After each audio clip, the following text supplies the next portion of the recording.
Aku milikmu malam ini, kan memelukmu sampai pagi.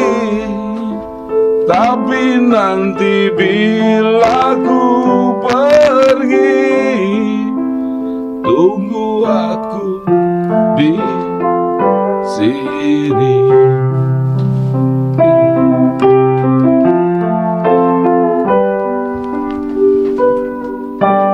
Waktu kan berlalu, tapi tidak cintaku yang selalu menunggu untukku.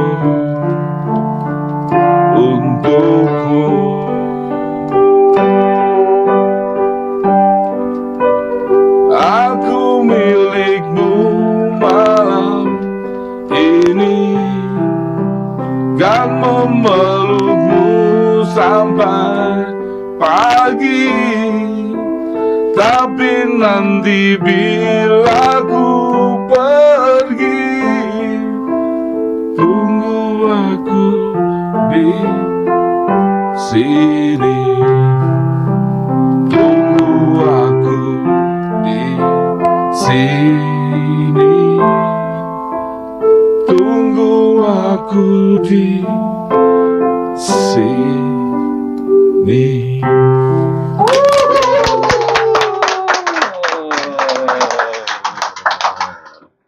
Luar biasa, luar biasa. Oke, telah hadir di Gembak Gagasan Baby Romeo. Ya. Poki Barata. Oke, aku milikmu malam ini. Ya, ini telah membuka podcast kali ini bersama Ketua DPRD Banjarnegara. Nah, ini kita sangat beruntung di kesempatan untuk ngobrol-ngobrol langsung. Iya, dan mengejutkannya karena ternyata suaranya dan main keyboardnya keren banget. Iya, kayak di kaset-kaset tuh loh. Kaset bodol. Pak Ismawan Handoko, tepuk tangan. Gimana Pak Ismawan, sehat? Sehat, alhamdulillah sehat. Ternyata punya ini ya, punya bakat musik itu ya. Sudah lama menggeluti suka dengan musik itu. Ya, sudah lama, dan kebetulan saya itu berenam bersaudara, perempuan 3, laki-laki 3, semuanya anak-anak kami, bapak kami itu saudara-saudara kami bisa main musik semua, minimal gitar semua bisa main, minimal itu. Kalau adik saya almarhum malah dia seorang melodi handal, kakak saya juga lebih mahir dari saya, pokoknya lebih mahir dari saya gitu. Jadi ya bersyukur karena dari kecil memang bapak itu kan juga kumpul sama anak-anak, karena bapak itu guru tapi ya kan beliau itu jiwa seninya tinggi. Berarti kayak bentuk band keluarga mungkin ya? Pernah. Tapi hanya tingkat 17 anak RT. Ya. Emang mau dari kecil ya udah dikenalkan gitu ya? Sudah dikenalkan. Tapi tidak secara mendetail, hanya bila kami semua saling belajar dan bisa mengembangkan sendiri gitu loh.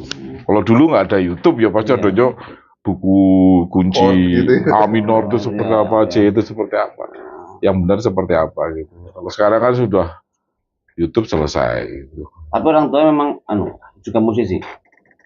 Bapak olahragawan dan juga musisi keroncong, tapi spesialis keroncong. Ada yang menurunkan itu keroncongnya itu?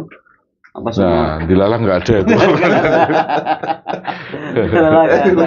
Pop melo atau ada kemarin kalau nggak salah pernah nonton plus-plusan apa ya Pak?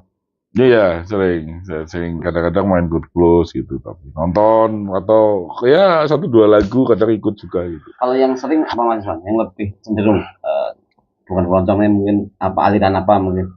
Kalau saya kan sebenarnya ke progresif ya, pop progresif, rock progresif gitu. Dan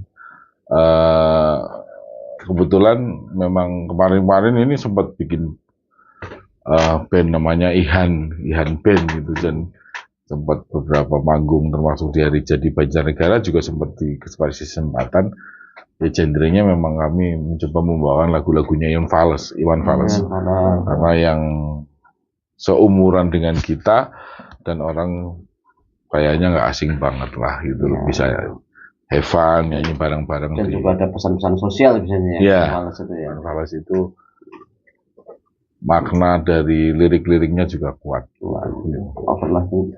Oke, selamanya bakal terus bisa dinyanyikan gitu. Iya, abadi. Dan ini kita lagi di Ihan Production studionya ya, salah satu studionya lagi masih on progress. Iya, on progress. Tunggu launchingnya, Ini enak nih di sini, enak. Ya, ini bagian dari mimpi lah Mas, mimpi keinginan saya duluan. Ya senang ngeband kalau punya studio gimana ya gitu. Dan dulu ya, ternyata saya alon-alon lah bisa mewujudkan ini. Ya, bagian dari saya bisa melepas penat lelah bekerja, Mas, gitu. Pasti dari dulu impian mungkin dulu mau ke studio ngumpulin uang dulu, baru bisa studio 2 jam habis ya. Kapan aku bisa punya sendiri? Iya, bahasanya gitu. Yang susah kan kalau kita nggak punya uang waktu itu kan, aduh, kita kalau nggak urun sendiri kita kayak dibully bisa-bisa gitu dulu, waktu dulu. Tapi itu aja bercandaan lah. Sudah mulai ngeband dengan teman-teman gitu, mulai SMP mungkin apa SMA? SMA, Mas. SMA saya udah SMA 1 Banjarnegara kan, saya dilalah ketemu sama teman-teman. Kalau SMP ya sebenarnya sudah kepingin lah, tapi belum fokus, belum serius gitu. Kita di SMA itu sudah pulang sekolah kita ngerental, rental itu kalau main itu ya tontonnya budek kabeh, Mas. Kalau dulu nggak ada yang seperti ini gitu ya, mungkin sistem peredam suaranya masih berharap pada sebuah karpet musola gitu, ditempelin gitu, sama kelambu. Gitu Mas. Iya. Dulu berarti juga ikut-ikut festival gitu ya? Ya, saya dulu 94 pernah ngadain festival Sejateng DIY sama teman dia Stadion Banjarnegara. Stadion yang lama yang sekarang jadi terminal. Itu saya pernah dulu 94 sama sih. Itu modal wah, begitu lulus terus ayo ngapa action yuk. Ngadain festival. Rasanya ya bagi kami bangga banget. Teaser tahu nggak juara rock Festival Rock Indonesia zaman dulu. Mungkin pernah dengar teaser Temanggung. Itu ikut juga. Sama saya ingat teaser ikut. Setelah itu teaser ikut Festival Rock Indonesia yang bareng Kaisar gitu, Power Metal dulu itu. Dia bisa juara. Dia sempat ikut di festival waktu saya. Wah, dia teaser ya ingat. Waktu di Banjar juga dia dapat nomor berapa waktu itulah. Tapi itu kami menjadikan fondasi bahwa ternyata ini hal dunia sebenarnya bisa kita jalani, bisa kita raih, bisa kita jadikan dalam tanda kutip bisnis yang serius dan menghasilkan sebenarnya gitu. Selama kompetisi kita jaga dan juga segala sesuatu tidak mengecewakan bagi peserta gitu. Karena ketika kita mau menciptakan sebuah event yang mengecewakan, biasanya ya peserta untuk next event itu akan sudah file gitu, sudah tidak mau maju gitu. Tapi sebenarnya dengan seperti itu juga bisa mengenalkan Banjar kota gitu, kabupaten juga ya, dengan mendatangkan orang-orang juga gitu ya. Iya, ya saya jadi kenal Jawa Timur, ya Jogja, Semarang, Tegal gitu, Cirebon waktu itu.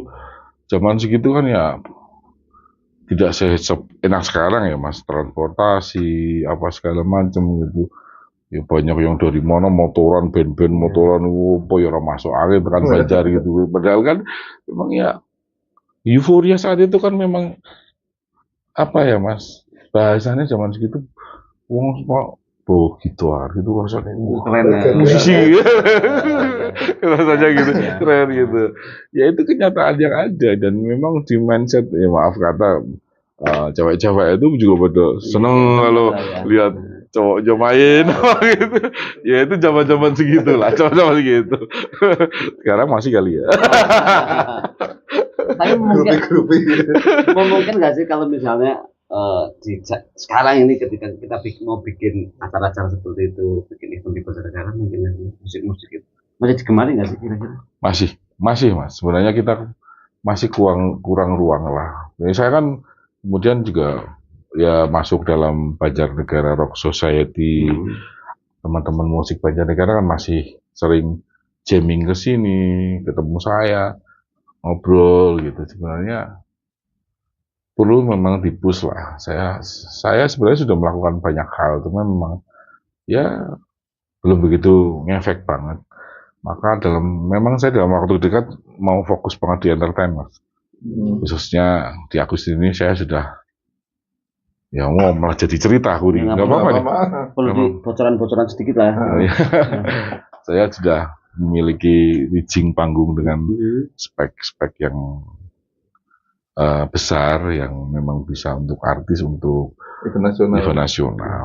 Saya untuk memang mengcover kadang-kadang kan Banjarnegara butuh harus ambil dari luar. Kemudian kalau kita nggak punya yang berani bertanding di tingkat Jawa Tengah misal, kan yang punya Banjar itu kan dari Banjar semakin Banjar terkenal gitu loh.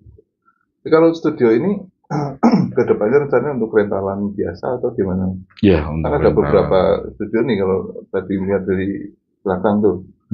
Atau ada untuk tempat les private barangkali untuk yang muda-muda gitu. Memungkinkan kalau itu, tapi sementara reguler saja untuk rental. Cuman jika mungkin memang ada mentor, ada guru privat yang cover yang bisa, nggak masalah bagi saya. Memang butuh ruangan seperti ini untuk sekolah musik kan. Saya juga dulu pernah sekolah musik di Jogja dan ya memang sangat butuh privasi dalam hal murid itu memahami makna yang dikasihkan gurunya, karena memang rata-rata 1 jam pertemuan lah. Guru itu nggak bisa lama, paling 1 jam gitu. Kasih PR sudah kalau kembangan sendiri di rumah. Tapi sempat nggak sih punya cita-cita jadi benar-benar musisi gitu loh, yang benar-benar memang musisi? Apa pernah mungkin hidup di entertain gitu loh? Ya itu cerita tahun 2000 loh Mas. Saya terakhir sekali ngeband itu di Jogja ya sekitar tahun ya berarti 2001, 2002, 2000-an atau 2002. Karena 2001 itu saya ke Jakarta. Ada 2 perusahaan musik yang kontak untuk mencoba keberuntungan saya di Jakarta. Yang walaupun pada akhirnya saya gagal ya. Membawa single lagu gitu. Ya, single lagu, dan saya meninggalkan teman-teman saya dengan air mata gitu. Karena waktu itu kan berarti kan job kita udah habis lagi di Jogja, karena ya mungkin saya teman-teman sangat dekat dan bergantung dengan saya di dalam komunitas itu, dalam band saya itu. Sehingga ketika saya pamitan ke Jakarta, naik kereta bisnis itu jam 7 malam, saya masih ingat Mas. Itu berarti masih kereta yang wah itu yang bisnis yang orang jalan banyak banget. Yang jualan kacang banyak.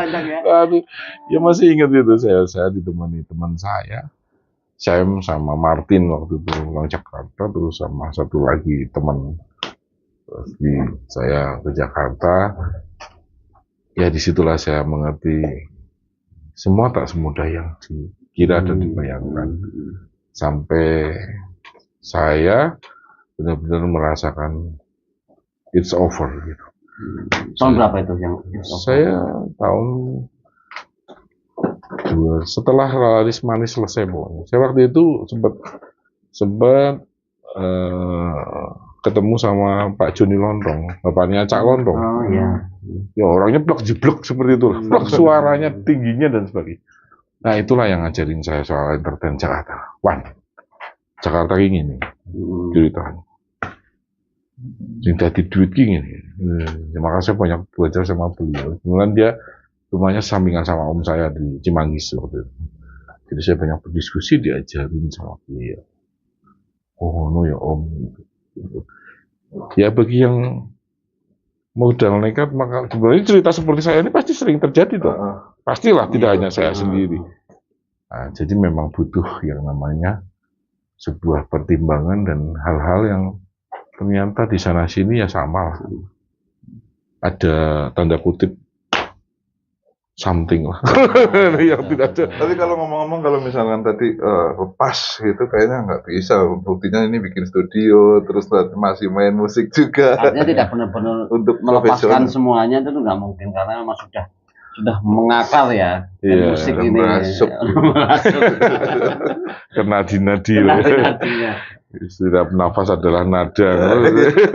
Tapi kalau di musik ini spesialis sih kalau dulu, maksudnya ketika di Jakarta itu posisinya, posisi striker, posisinya sebagai apa vokal atau memang pemain keyboard? Ya kalau di Jakarta itu kan saya dalam posisi membawa solo saya. Oh solo mas. Jadi kan memang saya pasti nyanyi dan ya tergantung mau jadi mau suruh main apa terserah gitu. Tapi pastinya solo. Bukan band Bukan karena makanya itu saya ceritakan kan saya pamit sama teman-teman gitu di band saya di Jogja. Itu makanya mereka nganterin ke stasiun Tugu sambil berlinang air mata itu terus saya ke Jakarta. Karena yang ditawari itu ya karena bukan saya. Iya. Ya mungkin itu ya. Kamu baru tahu sekarang baru ngomong sih harusnya saya. Berarti alat musik apa yang bisa dimainkan atau semuanya? Semua bisa. Ya semua bisa lah, tapi ya nggak jago. Bisa. Tipu. Saya belum pernah menyentuh. Gak ada di studio ini, gak ada tipu ya. Nanti kita datangkan Tipung ke tes. Kita datangkan Tipung ya. Sahabatnya kan ternyata malah. Iya, itu jobnya kalau pas ada pengantin kan lumayan itu. Banyak. Soalnya harus tunggal sekarang kan pakai ketipung pasti ya. Iya. Biar buket. Iya benar. Tapi kalau dari itu mungkin dari kakak atau apa itu ada yang pernah sampai mana gitu? Enggak. Kalau di musik kita biasa lah mas. Di keluarga kami sebenarnya tidak ada arah ke profesional ataupun keinginan yang sangat tinggi sih sebenarnya. Karena ya mungkin orang tua saya udah ngerti lah bahwa ya sementing kue. Jadi gini lah. Di kami itu kan selalu saya ingat didikan orang tua saya. Jadi anak itu yang bisa musik dan olahraga. Musik berarti kamu punya perasaan, punya harmoni. Karena seni ya, punya rasa, gitu, punya harmoni, punya segalanya. Tidak semua sendiri gitulah. Gitu. Kemudian kalau olahraga itu jiwa sportifnya. Jadi sportif pasti orang olahraga mesti sportif. Kalah ya kalah, yang menang ya menang. Kita belum ya ayo tarung. Tapi kalau sudah kalah ya sudah. Kalah mengakui kekalahan, ya menang juga ya. Gitu. Itu dua hal yang selalu saya ingat. Berarti di olahraga juga, Mas? Ya kalau saya memang kecilnya lahirnya sebagai olahragawan, Mas. Ini semua maunya diembat semua. Dia atlet ya semuanya. Kalau musik itu malah sudah di masa saya bukan frustasi lah ya. Masa perpindahan dari olahraga mau ngapain lah ya saya jadi musik. olahraga dulu, olahraga dulu. Saya kecil SD sudah juara bulu tangkis. Di mana-mana juara. Cuman kan waktu itu pertanyaan dalam hati saya ya kenapa saya tidak disekolahin badminton di Jarum di mana? Iya dulu ya. Iya kenapa? Mungkin kalau mungkin bukan Taufik Hidayat yang juara Olimpiade saya bisa gitu. Ya mungkin. Artinya kenapa? Kadang saya protes dalam hati tapi ya udahlah. Masa sudah berlalu. Karena sudah SMP gitu saya sudah beralih ke voli, dari badminton ke voli. Voli sampai SMA juga saya Persibara Piala Suratin. Saya striker utama Piala Suratin Persibara Banjarnegara saya. 91 93 itu tanya Pak Edi sama Pak Imam Wanodadi itu yang ngelatih saya. Itu saya masih ingat, Piala Suratin 91 dan 93. Kan Suratin 2 tahun sekali. Iya. Sekarang masih nggak? Masih. Oh ya berarti nggak berubah ya peraturannya. Kirain berubah. Tapi kok bisa ya semuanya? Maksudnya saya ngomong sendiri-sendiri itu ya. Atlet enggak, seniman juga, seni juga enggak ada. Ini kok bisa semua gitu. Kayak gitu memang bakat tapi memang dilatih sih sebenarnya. Ya aku mungkin talent ya, mungkin anugerah ya. Cuman ya kalau nggak diasah juga sama saja mas. Saya kan orangnya penasaran kalau sudah bisa olahraga satu biasanya ke yang lain kan cepet mas. Biasanya lah kalau dasar basicnya olahragawan gitu. udah bisa ini main ini juga pasti cepet lah, penyesuaiannya cepet gitu.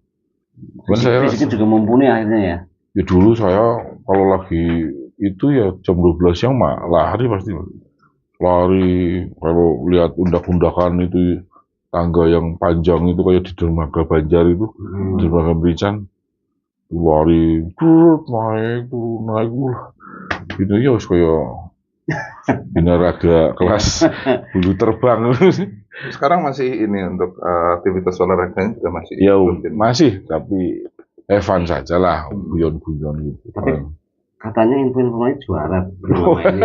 Iya. Bulu tangkis info-infonya itu loh, benar ya itu ya? Iya kemarin tanggal berapa? 23 Juli ya, belum lama berarti masih sebulanan. Antara apa itu maksudnya? Master Ganda Master Kabupaten Banjarnegara. Ini gelar juara yang ketiga gitu. Berturut-turut gitu. Iya. Oh enggak berturut-turut. Satu, dua, Jeda. kecolong satu, kena lagi sekarang gitu. Itu ya yang rame ada si Mawari itu bukan sih? Oh iya, itu yang ada si Mawar. Neng Mawar itu hadir juga dan memberikan hiburan. Ya saya duel pertama kan dia Mawar main game 30 ya, saya 15 pertama terus saya gantilah yang lain karena udah capek habis final mas. Habis final terus suruh main lagi kan aku ya wes boyoin juga bal ya wes yung gitu. Gimana itu maksudnya di usia yang sekarang udah 40 lebih ya. Nah itu menjaga itu gimana? Itu kan juga olahraga yang cukup menguras tenaga itu loh. Nggak mungkin bisa diem gitu masih kan terus gimana? Nafas mungkin.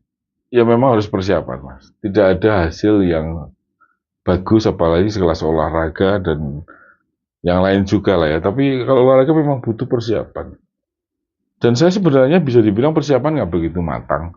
Saya pertandingan pertama saya masih ingat ya ada undangan di Jakarta kan saya pulang sampai sini langsung main. Terus final saya dari Semarang ngejar-ngejar waktu harus main final. Sebenarnya saya prepare-nya kurang lah, tapi apapun olahragawan ya jangan alasan kita harus siap menghadapi itu karena sudah pilihan gitu. Cuman memang saya dibantu, Mas. Ini saya promosi ya. Istri saya bisa bikin jamu sing ora umum, Mas. Stamina naik.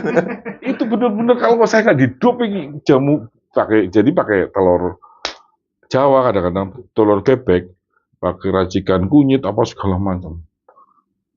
Gitu Mas. Saya pernah dulu nyoba main bal-balan itu. DPRD main bal-balan itu sama Surya Yuda. Sampai Surya itu, rusak temen lagi. Hujan-hujan Mas.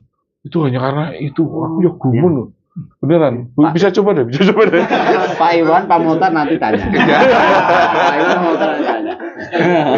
Itu benar-benar digodok aku. Makanya aku nanti malam main loh. Terus sudah disiapin jamu. Apa harus disiapin lah sama dia.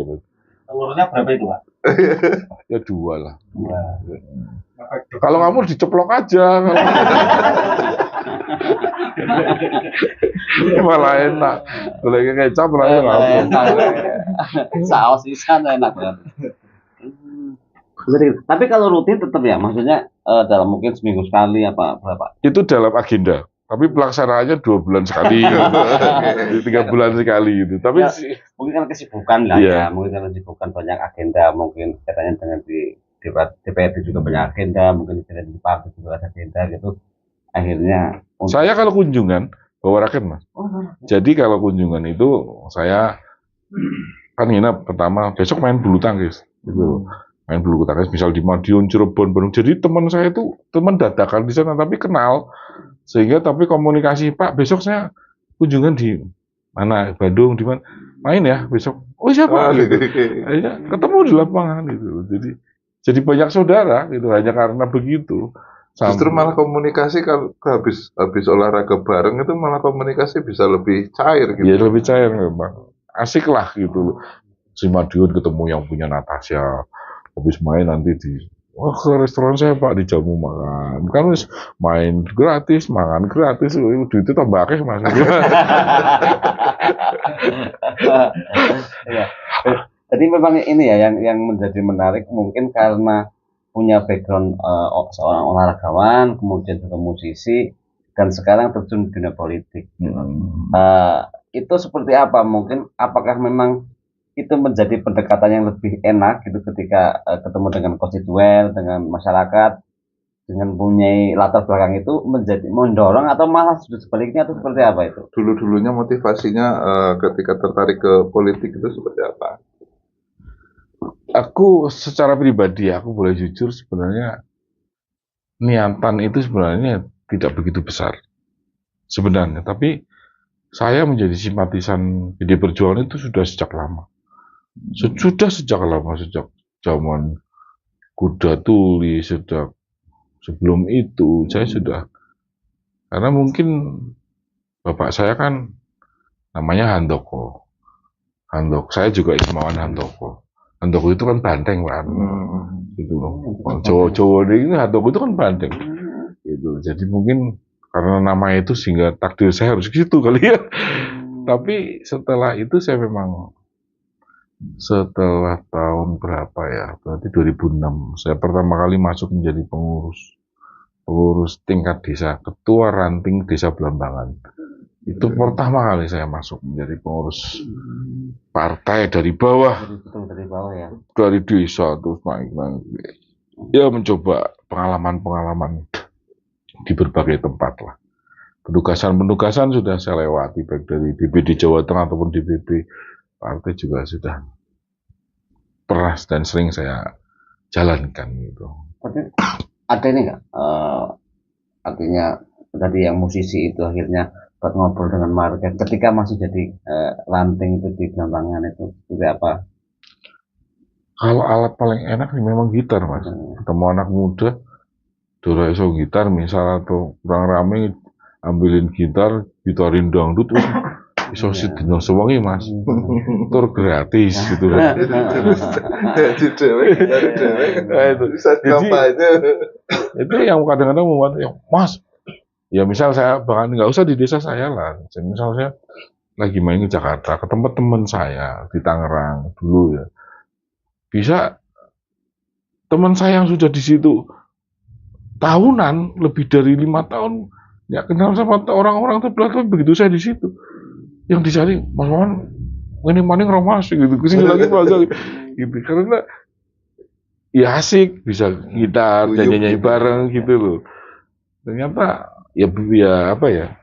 Saya harap sih teman-teman ataupun anak-anak sekarang gitu, harapan saya memang ayolah kita asah dengan kreativitas, dengan kebiasaan masing-masing itu. Karena itu menjadi alat yang sangat efisien untuk kita bersosialisasi, berkomunikasi. Juga bisa ya artinya membuat orang lawan kita, lawan jenis kita ataupun komunitas di tengah kita, komunitas sosial itu kita bisa dekat dengan mereka dengan ada cara gitu. Tidak sepaneng gitu misalnya, nyaman. Jadi tidak serta-merta politik itu serius banget begitu ada pertemuannya yang harus kaku gitu ya. Dia juga ambil gitar, jeleng sama rokok satu lah. Gitu ya. Tapi ini nggak boleh ngerokok ya. Karena ketut.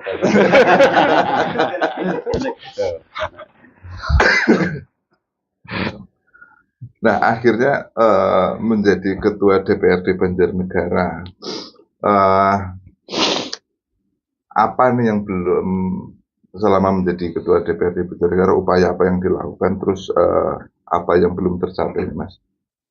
Kalau secara ketugasan dan karena itu kan menjawab dengan perspektif yang berbeda ya, artinya saya punya sudut pandang yang berbeda karena ketika saya berdiri sebagai ketua DPRD yang memikirkan progres dan perkembangan Banjarnegara, tentu banyak sekali hal yang masih kurang, masih dibutuhkan karena keterbatasan anggaran, keterbatasan kemampuan kita lah.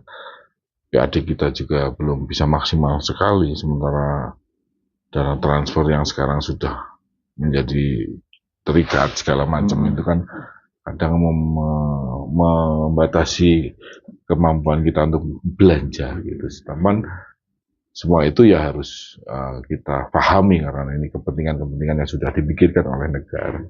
Tapi secara prinsip ya saya bersyukurlah bisa melakukan banyak hal di Banjarnegara ini, walaupun pasti tidak maksimal belum maksimal dan masih sekali banyak PR gitu, karena saya juga bukan orang yang hebat dan sempurna, pastinya butuh juga kerjasama dari teman-teman, nggak bisa sendirian gitu.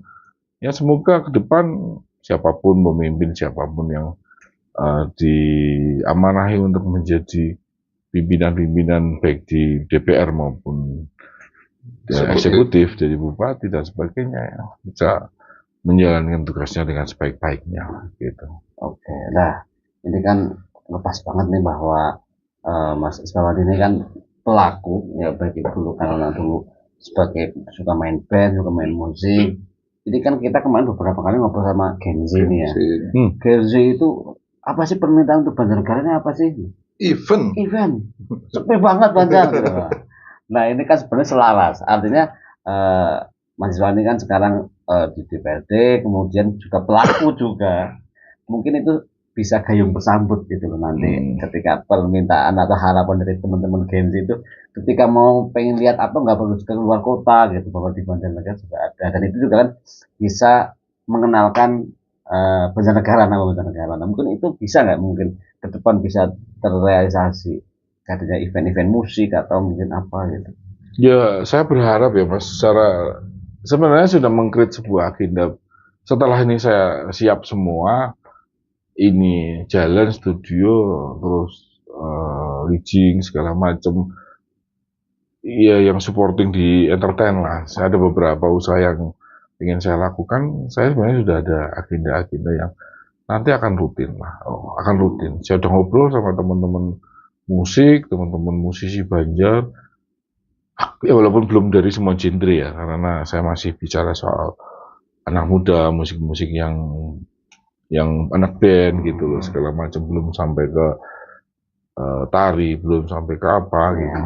Karena kan semua harus diwadahi juga Mas gitu. Dan saya sudah menggerakkan Dewan Kesenian juga bagaimana untuk bisa berpikir menjadi induk budaya di Banjarnegara ini dengan baik gitu loh. Artinya mengakomodir semua potensi-potensi dan juga menghidupkan, mewarnai dengan sebaik-baiknya apa ya, ini gini Mas, Banjar itu aku ya heran ya, potensi dan kemampuan teman-teman anak-anak kita tuh gede, gede loh, bukan cuma ada Mas.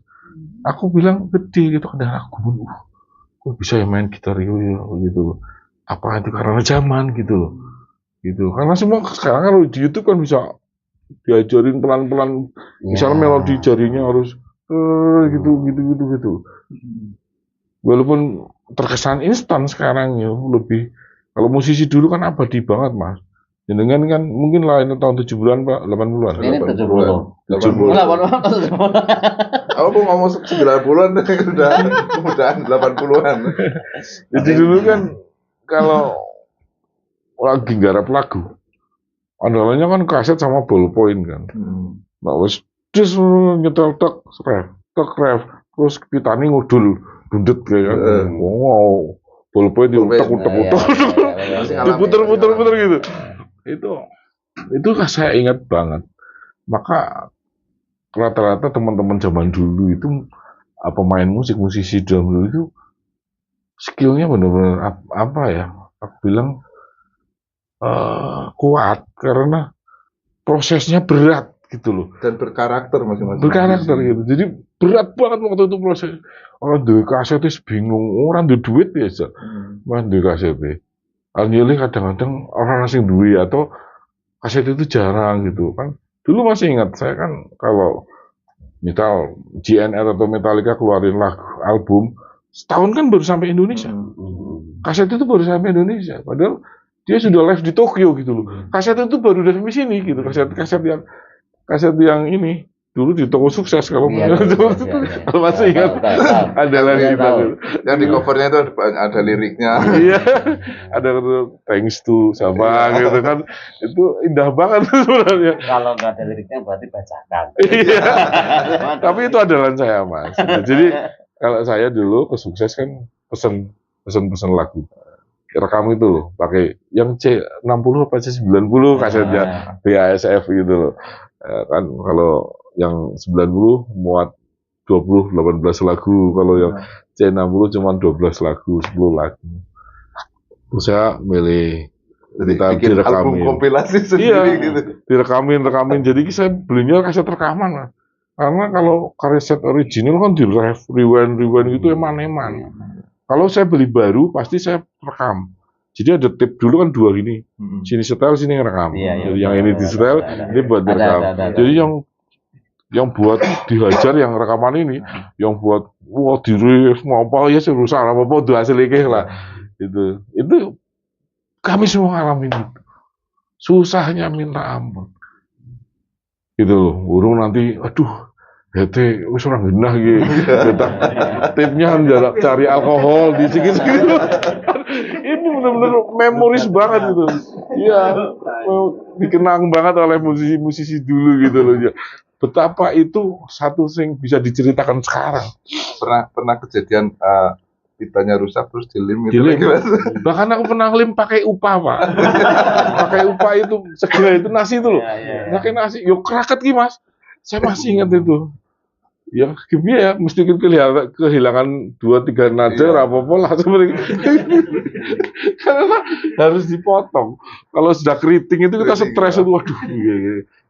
Dulu kan nggak seperti sekarang Mas. Jadi, wah sekarang mau barap di menit keberapa detik keberapa tinggal set keluar. Dulu wah maju didik maning mundur didik maning lah kakean itu benar-benar terjadi dan itu indah ketika aku ketemu teman-teman sih biar dong. Jadi soulnya kuat, makanya saya lihat vokalis dulu, gitaris dulu itu. Kalau sekarang kan aku nggak tahu gitaris siapa gitu, kurang ngerti banget lah. Ya sama mungkin bagus, cuman aku lihat kan masih yang dulu-dulu banget. Mas Ian Arnold di usia yang 70 lebih main sampai masih gitu. Metallica kemarin aku lihat konsernya yang terbaru, gila ya, sudah uban semua masih mainnya seperti itu gitu loh. Nah, gizinya apa gitu loh Pak. Mungkin istrinya bikin jamu juga. Nih, besok telurnya 5 mungkin. saya tanyakan sama Kick Hemot besok. Pesannya ke sini. Tapi kalau lihat perkembangan sekarang bikin lagu aja udah pakai AI sekarang mah. Iya, anunya, arrangementnya. Saya juga pernah mencoba lagu sekarang yang udah seorang diri, orang nggak bisa musik, bisa bikin lagu kok. Artinya bisa bikin instrumen lagu di situ karena semua sudah teknologi gitu loh.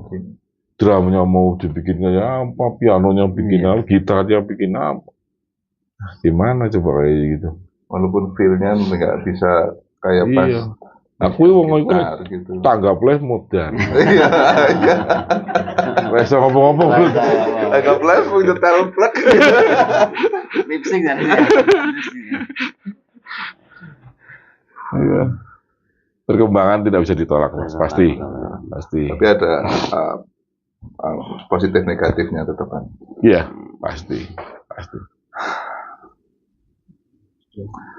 Teman-teman barangkali ada yang bahan mau diobrolin, kameramen. Mungkin gini Mas Ismail kan ini pelaku musik ya. Terus ada beberapa anggota dewan yang di pusat sana itu kan mereka kan menggaungkan pengen memperjuangkan musik, tapi melihat perkembangan sekarang ini kan sudah seperti ini canggih gitu. Tapi kok musik ini seolah-olah yang untuk daerah-daerah ini kurang gitu. Ini sebenarnya apa yang kurang sebenarnya? Yang biasa poles gitu. Wah, nek bicara itu ya itu kasuistis ya, di daerah itu kan satu potensi dan juga iklim kultur musik di daerah itu berbeda-beda biasanya. Kalau kita bicara di Jogja pasti berbeda lah dengan sini karena taste dan kemudian change peluang untuk menciptakan event kemudian antusias yang menyambut itu pasti lebih tinggi lah daripada sini. Jadi prinsip di dunia entertain ini kan sebenarnya bukan hanya kemampuan kita menggelar, tetapi bagaimana masyarakat juga bisa hadir. Maka tolak ukur kesuksesan sebuah event paling utama itu kan banyaknya penonton. Nah, nek pilkada lah, Berapa macet kota itu. Nek kota ini macet sukses gitu. Jadi itu tolak ukurnya di situ sehingga ketepatan memilih sebenarnya itu menjadi pengaruh, Mas. Di Banjar kalau bukan artis besar maka tidak akan ramai kecuali dangdut ya. Dangdut kalau artis kecil biasa juga tetap ramai. Namun kalau non dangdut ya hanya orang-orang yang di aliran dan fanatis itu yang bisa menikmati dan mau hadir gitu. Gitu. Mungkin ini juga kaitannya di Banjarnegara mungkin tempat mungkin juga masih belum ada tempat yang mumpuni. Mungkin ke depan mungkin harapannya juga harapan teman-teman semuanya ya, harapan teman Kenny dan kita semua ada tempat yang mumpuni untuk bisa di situ menggelar apa itu konser apa gitu yang representatif lah artinya seperti itu. Mungkin barangkali nanti ini ingin aspirasinya sampai kalau saya ekspresi dengan bilang begini saya masih ingat bagaimana sih. Jadi ingat saya PR saya itu tinggal menyelesaikan Bali Budaya sebenarnya. Karena Bali Budaya sebenarnya sudah ada tempat yang walaupun tidak maksimal ya, tapi paling tidak bisa menjadi ajang apresiasi yang pas, yang standar lah. Karena selama ini Bali Budaya itu kan semua yang main musik di sana pasti protes. Akustiknya salah, feedback segala macam gitu. Jadi saya hampir lupa ini dengan jadi ingetin ngomong burung dirambungi anggaran itu. Jadi saya jadi ingat ini memang perlu disentuh dan untuk diselesaikan sehingga setidaknya apa kita nggak punya gedung lain kecuali Bali Budaya Mas. Ya. Maka ketika Bali Budaya sudah standar orang main band di sana enjoy asik dan kemudian tidak feedback sudahlah oke. Sudah selesai pasti itu akan menambah durasi dan event-event yang ada di Banjarnegara karena udah ada tempatnya kok gitu. Selama ini kan kita mau kalau gor mau di mana? Kalau di lapangan ini banyak. Ya. Cuma kalau mau gor mau di mana kita nggak ada lagi. Jadi pilihan hari ini ya udah nggak usah kemana-mana dulu. Kita rapikan, kita baikin yang ada dulu, kita maksimalkan untuk kita semua. Gitu. Sebenarnya saya masih ingat masa waktu itu sudah suruh ngitung berapa gitu loh, maksudnya. Karena itu sebenarnya nggak banyak anggarannya, Mas. Ya karena nggak bangun dari awal ya. Jadi hanya justru mengurangi, Mas. Dikurangi mungkin sini kurang lubang dikasih lubang. Berarti kan mapral tembok, kemudian terus paling kasih kayu, kasih kain, banyakin. Dah, setelah itu boleh dicoba, Mas. Dan harus melibatkan orang yang ini harus di situ. Akustik ya. Harusnya di situ. Banyak lah sebenarnya SDM yang bisa dipakai di Banjar. Dan jadi bisa. Biar nggak cuma jadi gedung resepsi gitu ya. Ya, dan di resepsi juga nggak nyaman banget tuh Pak. Artinya audionya juga di resepsi kan pasti ada MC gitu. Nggak nyaman banget kalau udah gitu. Ya ini koreksi bukan mengkritisi menjelekkan enggak. Cuman koreksi karena itu sudah bagus hanya perlu diperbagusi lagi. Gitu. Mas Isman, kalau untuk tadi kan musik, olahraga kan biasanya ada guru. Kalau untuk politik, Pak, ada mentor nggak? Sosok mentor? Ini. Wah ini sih jawabannya udah tahu aja. Ya ini mentor PD Perjuangan, mentor nasional, mentor guru. Pokoknya guru dan panutan. Everything that all gitu. Apa maksudnya apa? Berarti orang itu termasuk galahnya Mas Isman. Ya mungkin. Ya, pasti hari ini orang yang menjadi panutan dan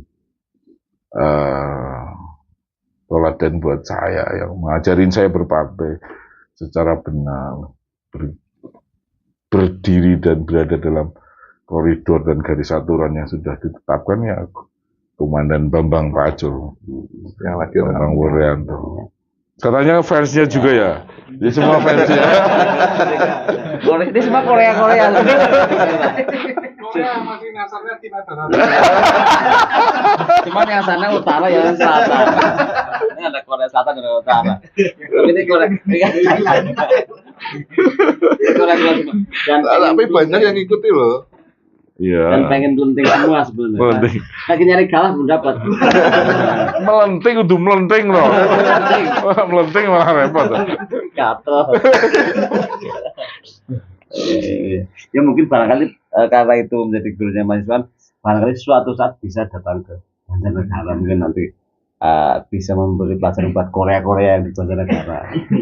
Semoga, saya juga sangat berharap itu. Semoga komandan dalam keadaan sehat, selalu dalam lindungan Tuhan, dimudahkan segalanya dalam berjalan, dalam memikirkan partai ke depan, dan bisa sampai di Banjarnegara bertemu dengan Korea yang sudah sangat menanti kehadirannya. Gitu. Saya itu di SMS, di WA itu banyak banget orang begitu, termasuk teman-teman ini wartawan juga ternyata sangat merindukan kehadiran beliau.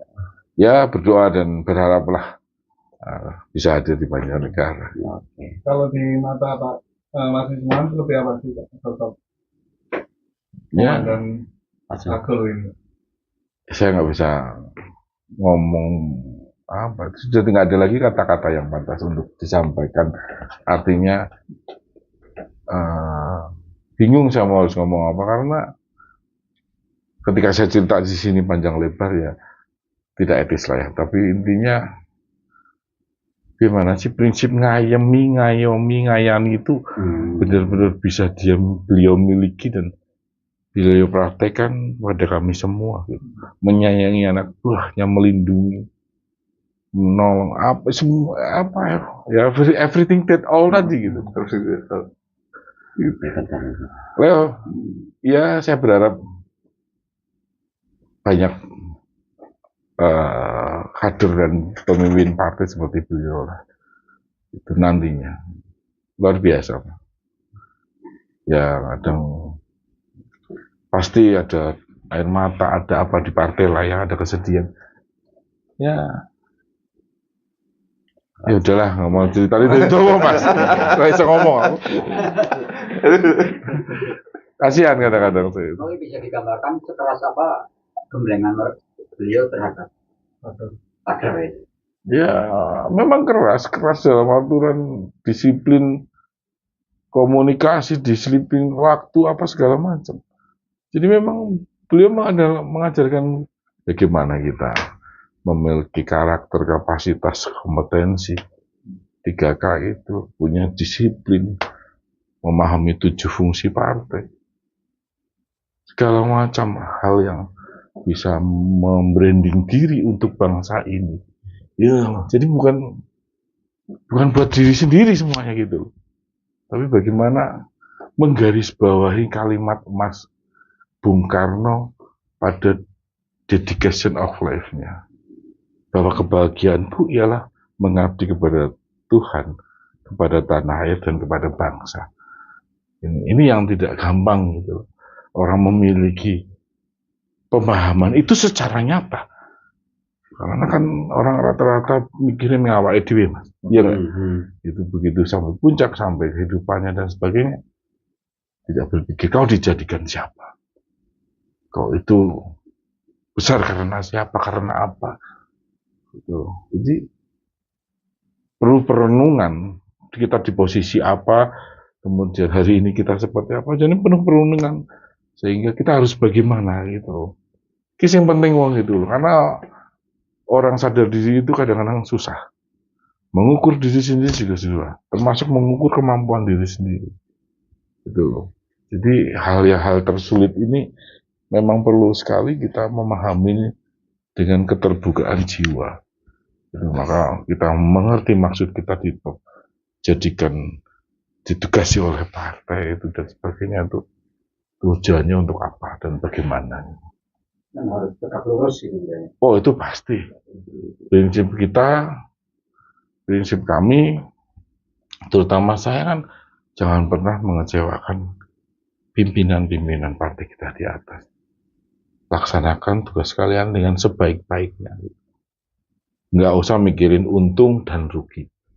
Karena jika bukan kamu yang akan menikmati, pasti anak-anak kamu. Kalau bukan anak kamu, pasti cucu kamu merdeka. Ini suatu pesan yang dalam. Filosofis banget. Penuh Jangan makna. khawatir, jangan khawatir. Itu bisa di anakmu atau cucumu. Jangan lu khawatir untuk yang sekarang gitu loh. Nah, mungkin terima kasih Mas Ismawan sudah menyempatkan waktu. Saya paham betul bahwa kesibukannya juga luar biasa, sudah menyempatkan waktu untuk bikin gagasan kali ini. Ya.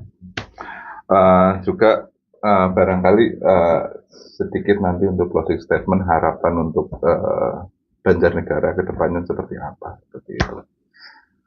Ya, baik. Saya kalau untuk Banjarnegara tentu karena ini apapun kota kelahiran saya, kota terindah bagi saya, kota yang luar biasa bagi saya, dan saya kepingin tidak pun saya harus melihat nanti, saya kepingin suatu saat Banjarnegara penuh dengan gemah ripah Lojinawi.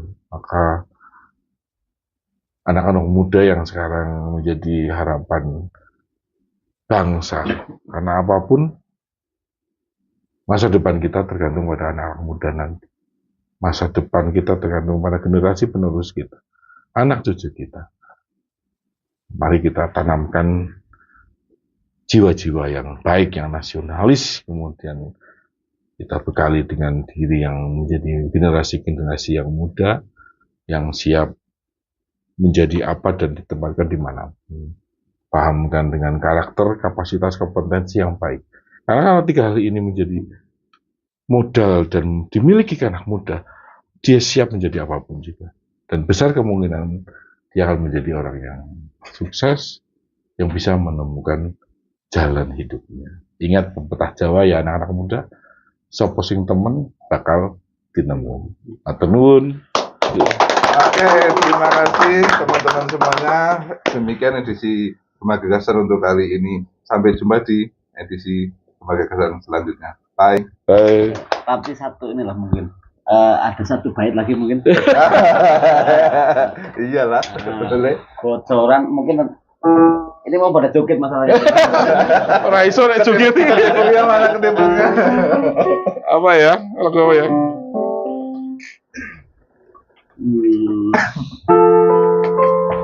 Yang semuanya aja, semuanya aja. Apa ya? Yang populer apa sih lagu? Setia, Cigustik apa? Ya, Bisa? boleh. Bisa nggak? Apa atau apa? Lagu apa? Ya. Kemesraan lah. Oh ya. Ya, Mas. Oke. Suatu hari jiwaku tentram di sampingmu, hatiku damai, jiwaku tetap bersamamu.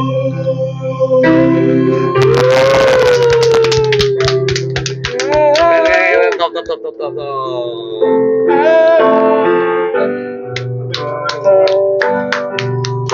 di sampingmu.